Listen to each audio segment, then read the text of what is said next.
धीमहि तन्नो रुद्रः प्रचोदयात्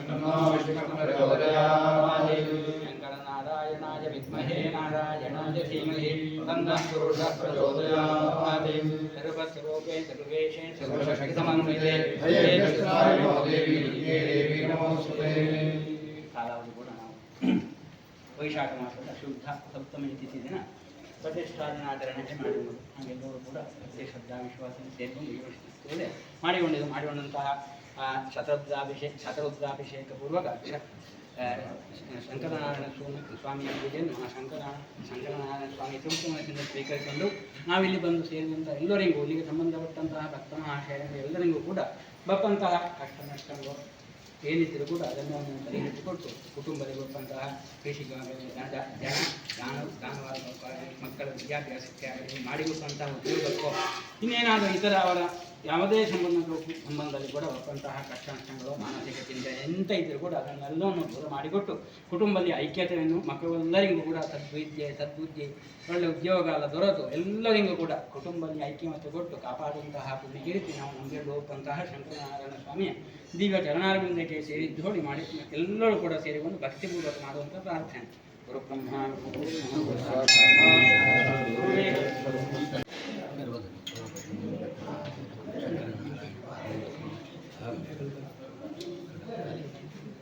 मैसमा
त्र्यंबकल्यजामहे सुगंधिं पुष्टिवर्धनम् उर्वारुकमरुन्धनां मृत्योर्मुक्षीयमामृतात्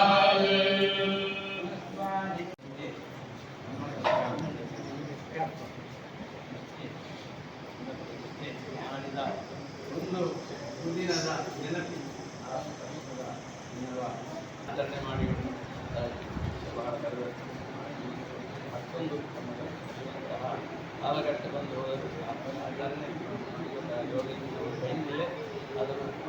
ದಿನಾಚರಣೆಯ ಮುಂದುವರಿಸಿಕೊಳ್ಳುತ್ತಾರೆ.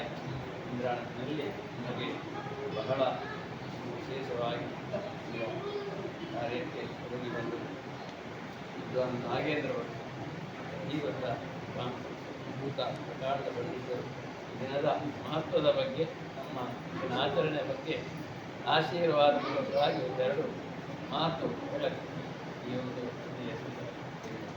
ಎಲ್ಲ ಬ್ರಾಹ್ಮಣರ ಪರವಾಗಿ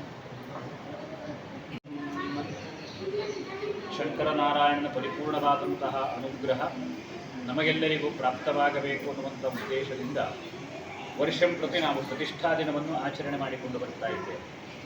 ಭಗವಂತನಿಗೆ ನಾವೇ ಪ್ರತಿಷ್ಠಾಪಿಸಿ ಅವನು ನಮಗೆ ಅನುಗ್ರಹವನ್ನು ಕೊಡಬೇಕು ಅನ್ನುವಂಥ ಉದ್ದೇಶದಿಂದ ಭಗವಂತನನ್ನು ಗರ್ಭಗುಡಿಯಲ್ಲಿ ಸ್ಥಾಪಿಸಿಕೊಂಡು ಅನುಗ್ರಹಕ್ಕೆ ಬೇಕಾಗಿ ಮಾಡಿಕೊಂಡಂತಹ ಕಲಶಾರಾಧನೆಯ ನೆನಪಿನ ದಿವಸ ಇವತ್ತು ನಾವು ಮಾಡಿಕೊಂಡದ್ದು. ಭಗವಂತನಿಗೆ ಚೈತನ್ಯವನ್ನು ನಾವೇ ತುಂಬಬೇಕು.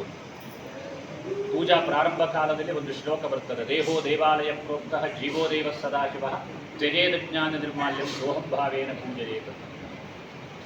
ಭಗವಂತನಿಗೆ ಮಂದಿರವನ್ನು ನಿರ್ಮಾಣ ಮಾಡಬೇಕು, ಅವನನ್ನು ಗರ್ಭಗುಡಿಯಲ್ಲಿ ಪ್ರತಿಷ್ಠಾಪಿಸಬೇಕು ಅಂತ ಭಗವದ್ಗೀತೆಯಲ್ಲಿ ಭಾಗವತದಲ್ಲಿ ಕೃಷ್ಣನೇ ಹೇಳಿದ್ದಾನೆ. ಮಂದಿರಂ ಕಾರಯೇ ದೃಢಂ ರಮ್ಯಾನಿ ಉದ್ಯಾನವನಾನಿ ಅನ್ನುವುದಾಗಿ. ಭಗವಂತನಿಗೆ ಇಷ್ಟವಾದದ್ದು ಯಾವುದು ಅಂತ ಕೇಳಿದರೆ ಭಾಗವತದಲ್ಲಿ ಕೃಷ್ಣ ಪರಮಾತ್ಮ ಹೇಳಿದ್ದು, ಯಾರು ನನಗೆ ಭೂಮಿಯನ್ನು ಕೊಡ್ತಾರೆ ಅವರು ನನಗೆ ಇಷ್ಟ, ಯಾರು ದೇವಾಲಯಕ್ಕೆ ಭೂಮಿಯನ್ನು ಕೊಡ್ತಾರೆ ಅವರು ನನಗೆ ಇಷ್ಟ, ಯಾರು ನನಗೆ ಮಂದಿರವನ್ನು ಕಟ್ತಾರೆ ಅವರು ನನಗೆ ಇಷ್ಟ, ಯಾರು ಮಂದಿರದ ಸುತ್ತಲೂ ಒಂದು ರಮ್ಯವಾದಂತಹ ಉದ್ಯಾನವನವನ್ನು ಮಾಡಿ ಅಲ್ಲಿ ಹೂವಿನ ಗಿಡಗಳನ್ನು ಇಟ್ಟು ಆ ಹೂಗಳನ್ನು ನನಗೆ ಪಾದಕ್ಕೆ ಸಮರ್ಪಿಸ್ತಾರೆ ಅವರು ನನಗೆ ಇಷ್ಟ. ಇದು ಭಾಗವತದಲ್ಲಿ ಕೃಷ್ಣ ಪರಮಾತ್ಮ ದೊಡ್ಡ ಜೀವನದಲ್ಲಿ ಅತಿ ಪುಣ್ಯವಾದಂಥದ್ದು ಯಾವುದು ಅಂತ ಕೇಳಿದರೆ ಭಗವಂತನಿಗೆ ಭೂಮಿಯನ್ನು ದಾನ ಮಾಡುವುದು. ಅದರಿಂದ ಪುಣ್ಯವಾದದ್ದು ಬೇರೆ ಯಾವುದೂ ಇಲ್ಲ. ಅದರಿಂದ ಭಗವಂತ ಸಂತುಷ್ಟನಾಗ್ತಾನೆ. ಹಾಗೆ ನಾವು ಭಗವಂತನನ್ನು ಇಲ್ಲಿ ಪ್ರತಿಷ್ಠಾಪಿಸಿದ್ದೇವೆ. ದೇಹೋ ದೇವಾಲಯ ಪ್ರೋಕ್ತ. ಈ ದೇಹ ಭಗವಂತನಿಗೆ ದೇವಾಲಯ. ಒಂದು ಪ್ರಾಣಶಕ್ತಿ ಉಂಟು ನಮ್ಮಲ್ಲಿ. ಈ ಪ್ರಾಣಶಕ್ತಿ ಅನ್ನುವಂಥದ್ದು ಅದನ್ನು ಜೀವ ಅಂತ ಕರೆದು ಅದು ಭಗವಂತನ ಸ್ವರೂಪ. ದೇವರು ಶಂಕರನಾರಾಯಣ ಅಲ್ಲಿ ಆ ಕನ್ನಡಿ ಬಿಂಬದಲ್ಲಿ ಬಂದು ಕುತ್ಕೊಳ್ಬೇಕು ಅಂತಾದರೆ ಮೊದಲು ದೇವರು ಇಲ್ಲಿರಬೇಕು. ಇಲ್ಲಿ ದೇವರು ಇಲ್ಲದೆ ಇದ್ದರೆ ಅಲ್ಲಿ ದೇವರು ಬರಲಿಕ್ಕೆ ಸಾಧ್ಯ ಇಲ್ಲ. ಅದನ್ನೇ ತಂತ್ರಶಾಸ್ತ್ರದಲ್ಲಿ ಹೇಳಿದ್ರು, ಶ್ವಾಸ ಮಾರ್ಗೇಣ ಹೃದಯಸ್ಥಿತಂ ಭಗವಂತಂ ಸ್ಥಾಪಯಾಮಿ ಅಂತ. ಶ್ವಾಸ ಮಾರ್ಗದಿಂದ ನಮ್ಮಲ್ಲಿರುವಂತಹ ಭಗವಂತನನ್ನು ಅಲ್ಲಿ ಸ್ಥಾಪಿಸ್ತೇನೆ ಅಂತ. ಎಲ್ಲಿ ಸ್ಥಾಪಿಸುವಂತಹದ್ದು? ಕಲಶಗಳಲ್ಲಿ ಸ್ಥಾಪಿಸುವಂತಹದ್ದು. ಹಾಗಾದ ಕಾರಣ ಪ್ರತಿಷ್ಠಾ ದಿವಸವನ್ನು ಆಚರಣೆ ಮಾಡಿಕೊಂಡು ಬರಬೇಕು. ನಮಗೆ ಒಂದು ವರ್ಷಕ್ಕೆ 365 ದಿವಸ ಅಂತ ಲೆಕ್ಕ ಹಾಕಿದರೆ ಅದು ದೇವರಿಗೆ ಒಂದೇ ದಿವಸ.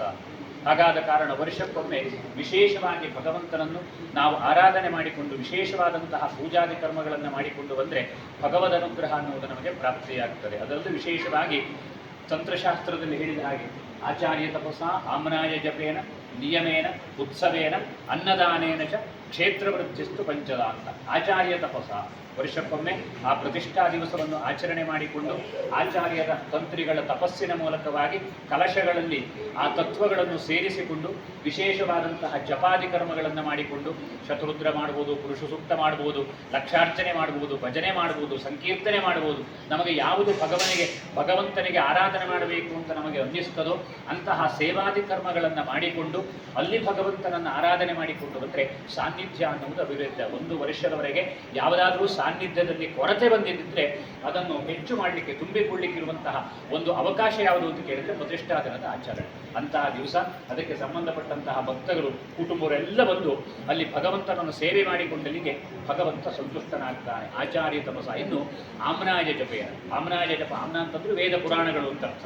ಆಮ್ನಾಯ ಒಂದು ಕ್ಷೇತ್ರ ಅಭಿವೃದ್ಧಿಯಾಗಬೇಕು ಅಂತಾದರೆ ಆಮ್ನಾಯ ಜಪಗಳಲ್ಲಿ ಆಗ್ತಾ ಇರಬೇಕು. ಶಿವತ್ ಮಾಡಿದಾಗೆ ಶತರುದ್ರಾಭಿಷೇಕ, ಬೇರೆ ಬೇರೆ ಪೂಜಾದಿ ಕರ್ಮಗಳು, ಬೇರೆ ಬೇರೆ ಸಂಕೀರ್ತನೆಗಳು, ವೇದ ಪಾರಾಯಣ, ಪುರಾಣ ಪಾರಾಯಣ ಇಂಥದ್ದೆಲ್ಲ ಆ ಕ್ಷೇತ್ರದಲ್ಲಿ ಆಗುತ್ತಾ ಇದ್ದರೆ ಅಲ್ಲಿ ಸಾನ್ನಿಧ್ಯ ಅನ್ನೋದು ಅಭಿವೃದ್ಧಿಯಾಗ್ತದಂತೆ. ಇನ್ನು ನಿಯಮೇನ, ಒಂದೊಂದು ಕ್ಷೇತ್ರಕ್ಕೆ ಒಂದೊಂದು ವಿಧವಾದಂತಹ ನಿಯಮಗಳನ್ನು ಇಟ್ಟಿರ್ತಾರೆ ಅಲ್ಲಿ ಬ್ರಹ್ಮಕಲಶ ಆಗುವಾಗ. ಆ ನಿಯಮದ ಪ್ರಕಾರವಾಗಿ ನಾವು ಆ ಕ್ಷೇತ್ರದಲ್ಲಿ ನಡೆದುಕೊಂಡು ಬಂದರೆ ಆ ಕ್ಷೇತ್ರ ಅಭಿವೃದ್ಧಿಯಾಗ್ತದೆ. ಇನ್ನು ಉತ್ಸವೇನ, ಕಾಲಕ್ಕೆ ಆಗುವಂಥ ಉತ್ಸವಾದಿಗಳು. ಉತ್ಸವ ಅಂತಂದರೆ ಇವತ್ತು ಪ್ರತಿಷ್ಠಾ ದಿನದ ಆಚರಣೆ, ಇದು ಒಂದು ಉತ್ಸವ. ನಮಗೆ ದೇವರನ್ನು ವಿಶೇಷವಾಗಿ ನಾವು ಆರಾಧನೆ ಮಾಡಿ ಭಗವಂತನ ಕಂಡುಕೊಳ್ಳುವಂಥದ್ದು, ಅದು ಉತ್ಸವ ಅಂತ. ಇನ್ನು ಬೇರೆ ಬೇರೆ ಉತ್ಸವಗಳಿದೆ. ದೇವರ ಬಲಿ ಉತ್ಸವಗಳಿದೆ. ಅಲ್ಲಿ ಉತ್ಸವ ಅಂತಂದ್ರೆ ಅರ್ಥ ಏನು ಅಂತ ಕೇಳಿದರೆ ಮೇಲ್ಪಂಕ್ತಿಯಲ್ಲಿ ಭಗವಂತನನ್ನು ಆರಾಧನೆ ಮಾಡುವುದು ಅಂತ. ವಿಶೇಷವಾಗಿ ಭಗವಂತನನ್ನು ಆರಾಧನೆ ಮಾಡುವುದು. ಎಲ್ಲ ಕಾಲಘಟ್ಟದಲ್ಲಿಯೂ ದೇವರನ್ನು ಗರ್ಭಗುಡಿಯಲ್ಲಿ ಮಾತ್ರ. ಆದರೆ ಉತ್ಸವ ಕಾಲದಲ್ಲಿ ಭಗವಂತ ನಮ್ಮ ಹತ್ರ ಬರ್ತಾನೆ. ಉತ್ಸವ ಕಾಲದಲ್ಲಿ ದೇವರು ನಮ್ಮ ಹತ್ರ ಬರ್ತಾನೆ, ಬೇರೆ ದಿವಸ ನಾವು ದೇವರ ಹತ್ರ ಹೋಗಬೇಕು. ಹಾಗೆ ಅದು ಒಂದು ಉತ್ಸವೇನ. ಇನ್ನು ಅನ್ನದಾನೇನ ಅಂತ, ಅನ್ನದಾನ ಅಂತ ಹೇಳಿದರೆ ನಮಗೆ ಎಲ್ಲರಿಗೂ ಗೊತ್ತುಂಟು, ಎಲ್ಲಿ ಹೆಚ್ಚು ವಿಧವಾದಂತಹ ಭಕ್ತಿಯಿಂದ ಅನ್ನದಾನ ಆಗ್ತದೋ ಆ ಕ್ಷೇತ್ರ ಅನ್ನೋದು ಅಭಿವೃದ್ಧಿಯಾಗ್ತದೆ. ಹಾಗೆ ಆ ಶಂಕರನಾರಾಯಣ ಬಿಂಬ ಸಾನ್ನಿಧ್ಯ ಅಭಿವೃದ್ಧಿಯಾಗಬೇಕು. ಅಲ್ಲಿ ಸಾನ್ನಿಧ್ಯ ಅಭಿವೃದ್ಧಿ ಆದರೆ ಮಾತ್ರ ನಾವು ಪ್ರಾರ್ಥನೆ ಮಾಡಿಕೊಂಡನ್ನು ಭಗವಂತ ಹರಿಸ್ತಾನೆ. ಹಾಗಾದ ಕಾರಣ ಆ ಸಾನ್ನಿಧ್ಯ ಅಭಿವೃದ್ಧಿಗೂ ಅವನ ಅನುಗ್ರಹಕ್ಕೂ ಬೇಕಾಗಿ ನಾವು ಪ್ರತಿಷ್ಠಾ ದಿನದ ಅಂಗವಾಗಿ ಇವತ್ತು ಕಲಶಾಭಿಷೇಕಾದಿಗಳನ್ನು ಮಾಡಿಕೊಂಡು ಅದರೊಟ್ಟಿಗೆ ಶತರುದ್ರಾಭಿಷೇಕ, ರುದ್ರೈಕಾದಶಿ ಅಂತ 11 ಬ್ರಾಹ್ಮಣರು ಸೇರಿ 11 ಸಲ ರುದ್ರವನ್ನು ಹೇಳಿದರೆ 121 ಆವರ್ತನೆ. ಆ 121 ಆವರ್ತನೆ ಮಾಡಿದರೆ ಮಾತ್ರ ಅದು ರುದ್ರೈಕಾದಶಿ ಅಂತ. ಒಟ್ರಾಶೆ 121 ಆವರ್ತನೆ ಮಾಡುವುದಲ್ಲ, 11 ಬ್ರಾಹ್ಮಣರು ಬೇಕಲ್ಲಿ, 11 ಸಲ 11 ಬ್ರಾಹ್ಮಣರು 11 ರುದ್ರವನ್ನು ಹೇಳಬೇಕು. ಅದು 121 ಆವರ್ತನೆ ಆಗ್ತದೆ. ಆವಾಗ ರುದ್ರೈಕಾದಶಿನಿ. ಅದನ್ನು ಶತರುದ್ರ ಅಂತ ನಾವು ಸಾಮಾನ್ಯ ಭಾಷೆಯಲ್ಲಿ ನಾವು ಶತರುದ್ರ ಅಂತ ಕೇಳಿದ್ರೆ 100 ಅಂತ ಅರ್ಥ ಅಲ್ಲ, 121 ಆಗಬೇಕು. ಆ ರುದ್ರೈಕಾದಶಿನಿ ಜಪವನ್ನು ಮಾಡಿಕೊಂಡು ನಾವು ವಿಶೇಷವಾಗಿ ಭಗವಂತನಿಗೆ ಆ ಸೂಕ್ತದಲ್ಲಿ ಹೇಳಿದಾಗೆ ಜಪ ಹೋಮಾರ್ಚನಾಭಿಷೇಕ ವಿಧಿ ಅಂತ ಹೇಳಿದಾಗೆ ನಾವು ಜಪವನ್ನು ಮಾಡಿಕೊಂಡಿದ್ದೇವೆ, ಹೋಮ ಮಾಡಲಿಲ್ಲ, ಅರ್ಚನೆ ಮಾಡಿಕೊಂಡಿದ್ದೇವೆ, ಅಭಿಷೇಕವನ್ನು ನಾವು ಮಾಡಿಕೊಂಡಿದ್ದೇವೆ. ಹಾಗೆ ಈ 3 ತ್ರಿಕರಣವಾಗಿ ಮಾಡಿಕೊಂಡಂತಹ ಭಗವಂತನ ಆರಾಧನೆಯಿಂದ ಸಂತುಷ್ಟನಾದಂತಹ ಭಗವಂತ ನಮಗೆ ಆ ಪ್ರತಿಷ್ಠಾ ಕಾಲದಲ್ಲಿ ಮಾಡಿಕೊಂಡಂತಹ ಪೂಜಾದಿಗಳು ಸಂತುಷ್ಟನಾಗಿ ನಮಗೆ ನಮ್ಮ ಕುಟುಂಬಸ್ಥರಿಗೂ ಗ್ರಾಮಸ್ಥರಿಗೂ ಬರುವಂಥ ಯಾವ ರೀತಿಯಾದಂತಹ ದೋಷಗಳಿದ್ರು ಅದೆಲ್ಲವನ್ನು ನಿವೃತ್ತಿ ಮಾಡಿಕೊಟ್ಟು ಇನ್ನೂ ಹೆಚ್ಚಿನದ ಸಂಖ್ಯೆಯಲ್ಲಿ ನಾವು ಬರಬೇಕು. ಯಾಕಂದರೆ ಕಾನಮಠ ಅಂತ ಹೇಳಿದರೆ ಇಷ್ಟೇ ಜನ ಅಲ್ಲ ಇದಕ್ಕಿರೋದು. ಯಾಕೆಂದರೆ ನಾವು ಸಾಧಾರಣ ಬರ್ತಾ ಇದ್ದೇವೆ, ನಮಗೆ ಗೊತ್ತುಂಟು ಇಲ್ಲಿ ಬಂದದ್ದು ಒಂದು 10% ಮಾತ್ರ. ಹಾಗಾದರೆ ಇನ್ನೂ ಹೆಚ್ಚಿನ ಜನ ಬಂದು ಭಗವಂತನ ಸೇವೆ ಮಾಡುವಂತಹ ಯೋಗ ನಮಗೆ. ಯಾಕೆಂತ ಹೇಳಿದರೆ ಜೋಯಿಷರು ಪ್ರಶ್ನೆಯಲ್ಲಿ ಒಂದು ರುದ್ರಾಭಿಷೇಕ ಆಗಬೇಕು ಅಂತ ಹೇಳಿದರೆ ನಮಗೆ ಮಾಡಲಿಕ್ಕೆ ಸಮಯ ಇರುವುದಿಲ್ಲ, 6 ತಿಂಗಳು ಕಳೆದೋಗ್ತದೆ ಮಾಡಬೇಕು ಅಂತ ಹೇಳಿದರೆ, ದೇವರು ಅಲ್ಲಿಗೆ ಒದಗಿಸುವುದಿಲ್ಲ. ಆದರೆ ಇದೆಲ್ಲ ಏನು ಅಂತ ಕೇಳಿದರೆ ಆ ಭಗವಂತನ ಆರಾಧನೆ ಮಾಡಲಿಕ್ಕೆ ಒಂದು ಅವಕಾಶಗಳು ನಮಗೆ. ಯಾಕೆಂದರೆ ಪ್ರತಿಷ್ಠಾ ದಿನ ಪುರುಸತ್ತಿಲ್ಲ, ನಾಳೆ ಮಾಡುವಂತ ಹೇಳಿದರೆ ನಾಳೆ ಮಾಡಲಿಕ್ಕೆ ಆಗುವುದಿಲ್ಲ, ಇವತ್ತು ಆ ಸಪ್ತಮಿಗೆ ತಿಥಿಗೆ ಅದು ಆಗಬೇಕು. ಹಾಗಾದ ಕಾರಣ ಇಂಥ ದಿವಸದಲ್ಲಿ ಬಂದು ಅಲ್ಲಿ ಭಗವಂತನ ಆರಾಧನೆ ಮಾಡಿಕೊಂಡು ಬಂದರೆ ವಿಶೇಷವಾದಂತಹ ಫಲ ಅನ್ನೋದು ನಮಗೆ ಪ್ರಾಪ್ತಿಯಾಗ್ತದೆ. ಹಾಗೆ ಮಾಡಿಕೊಟ್ಟಂತಹ ಎಲ್ಲ ಸೇವೆಯಿಂದ ಸಂತೃಪ್ತನಾದಂತಹ ಶಂಕರನಾರಾಯಣ ನಮಗೆ ನಮ್ಮ ಮನಸ್ಸಿನ ಅಭೀಷ್ಟವನ್ನು ನೆರವೇರಿಸಿಕೊಟ್ಟು ಶಕ್ತಿ ಚೈತನ್ಯವು ಅಲ್ಲಿ ಅಭಿವೃದ್ಧಿ ಆಗುವುದರೊಂದಿಗೆ ಸಮಸ್ತರಿಗೂ ಶ್ರೇಯಸ್ಸಾಗಲಿ ಅಂತ ಅವನ ಪಾದಾರವಿಂದದಲ್ಲಿ ಪ್ರಾರ್ಥನೆ ಮಾಡಿಕೊಟ್ಟು. ಓಂ ಸರ್ವನಿ